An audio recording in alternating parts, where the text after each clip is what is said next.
ரீசெண்டாக நான் பிக்னிக் போயிருந்தேன். நான் பேசில் பாஸ்தா எடுத்துகிட்டு போனேன். ஃப்ரெண்ட்ஸ்க்கு ரொம்பவே பிடிச்சிருந்தது. இதோட ரெசிபி கண்டிப்பாக ஷேர் பண்ண சொன்னாங்க.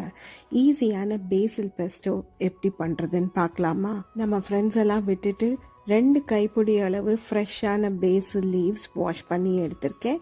2 to 3 பல் கார்லிக், டோஸ்டட் வால்நட்ஸ் இல்லைனா கேஷ்யூ நட்ஸ், உங்கள்கிட்ட பைன் நட்ஸ் இருந்தால் நீங்கள் அது கூட யூஸ் பண்ணலாம். பார்மிசான் சீஸ், வால்நட்டோட பிட்டர்னஸ் குறைக்கிறதுக்காக few drops of lemon, salt, pepper, cold olive oil. நீங்கள் பாஸ்தா பண்ணும் போது ஃப்ரிட்ஜில் வச்சுட்டிங்கன்னா போதும். Cold 1/2 cup of olive oil. Food processor use பண்ணிங்கன்னா ஈஸியாக இருக்கும். என்ன மாதிரி மிக்சர் யூஸ் பண்ணிங்கன்னா ஃபர்ஸ்ட் நட்ஸ் அண்ட் கார்லிக்கை பல்ஸ் பண்ணிவிட்டு அதுக்கப்புறமா எல்லா இன்க்ரீடியன்ஸையும் போட்டு நல்லா பல்ஸ் பண்ணிக்கணும். இந்த பாஸ்தா ஹாட் ஃபுட் கிடையாது, ரூம் டெம்பரேச்சரில் வச்சு சாப்பிடக்கூடியது. அதனாலேயே பிக்னிக்ஸ்க்கு ரொம்ப சூட்டபிளான ஃபுட்.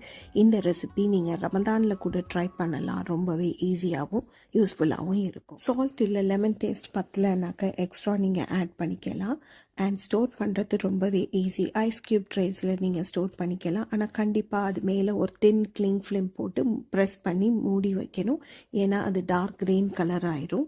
பீன்ஸ், ராஜ்மா, ப்ராக்கலி இல்லை சுகர் ஸ்னாப் பீஸ், பட்டாணி எது வேணாலும் நீங்கள் ஆட் பண்ணிக்கலாம். எல்லாத்தையும் மிக்ஸ் பண்ணால் யம் பேசில் பெஸ்டோ பாஸ்தா ரெடி. இதே ரெசிபியில் நீங்கள் பேசிலுக்கு பதிலாக மின்ட் யூஸ் பண்ணலாம். நான் ஒரு கை அளவு தான் மின்ட் எடுத்திருக்கேன். ஸோ அதுக்கேற்ற மாதிரி யூஸ் பண்ணுறேன். இந்த தடவை மின்ட்டுக்கு நான் ஆல்மண்ட்ஸ் பேர் பண்ணியிருக்கேன். இதோட பிஸ்டாஷியோஸ் போட்டால் கூட ரொம்ப நல்லாயிருக்கும். இனிமேல் கடையில் பெஸ்டோ வாங்க வேண்டிய அவசியமே இல்லை. கண்டிப்பாக இந்த ரெசிபியை ட்ரை பண்ணி பாருங்கள். உங்கள் queries, ஃபீட்பேக்ஸை எனக்கு போஸ்ட் பண்ணுங்க. Yum mint pasta is ready.